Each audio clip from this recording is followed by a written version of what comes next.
আজ যাচ্ছি উইদাউট ইনভিটেশনে একটি রিসেপশনে। কি সত্যি ভেবে নিলেন নাকি? আরে না না, ইনভিটেশনেই যাচ্ছি, তাও আবার এক মামার বিয়েতে। নমস্কার সকলকে, আমি পায়েল আর আপনারা দেখছেন জার্নি অফ পায়েল। আশা করছি সকলে খুব ভালো আছেন, আমিও ভালো আছি। বিয়ে বাড়িতে ঢুকেই সোজা চলে গেলাম বরকনের কাছে, আর এখানে আমার দুই মা দুজনকে আশীর্বাদ করছে। প্রথমে আমার শাশুড়ি মা আশীর্বাদ করলো, তারপরে আমার মা আশীর্বাদ করে নিচ্ছে গিফট দিয়ে। আমার মা একটা পলা আংটি গিফট করেছে, যেটি পারফেক্টলি একদম আঙুলে ফিট হয়ে গেছে। সেটা দেখে মামা হেসে বলছিল যে একদম ঠিক সাইজ এনেছো। আমরা যেহেতু নিচে দাঁড়িয়েছিলাম, মামা ডেকে বললো আয় আমরা ছবি তুলি। তারপরে আমরা দুজনে মিলে গিয়ে উপরে ছবি তুললাম, উইশ করলাম, আর সেখান থেকে চলে গেলাম সোজা স্টলে।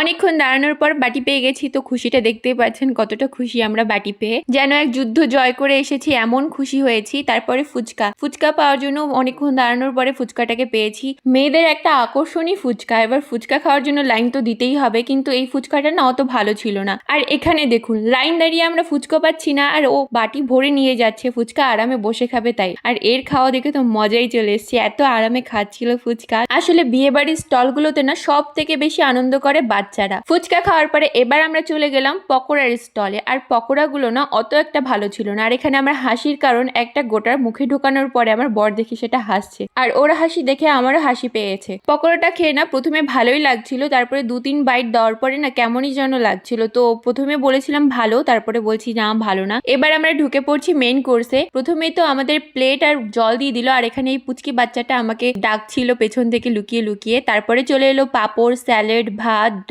ডালের পরে চলে এলো মুড়ির ঘন্ট। আর মুড়ির ঘন্টর ক্লিপটা আমি নিতে পারিনি, খাওয়ার মধ্যে এত ঢুকে পড়েছিলাম যে ক্লিপটাই নিতে ভুলে গেছি। সবকিছুই কিন্তু বেশ ভালো হয়েছিল, আর কিছুক্ষণ পর পর দাদুরা এসে বলছে সবকিছু ঠিক আছে তো, ঠিক আছে তো, তাদের সঙ্গে কথা বলছিলাম। এবার চলে এলো আমাদের পছন্দের মাটনটা কিন্তু একদম আমি যেরকম পছন্দ করি সেরকমই হয়েছিল, নরম তুলতুলে, একদম হাত দিয়ে ছিঁড়ে যায় এরকম। আর এখানে দেখুন বিয়ে বাড়িতে খেতে খেতে আমার শাশুড়ি মায়ের চুলই খুলে গেছে। তারই পাশে বসেছে আমার দেওর, সামনে বসেছে আমার মা আর বোন। আজকের মতো এতটুকুই। ভিডিও ভালো লাগলে একটি লাইক অবশ্যই করবেন। টাটা।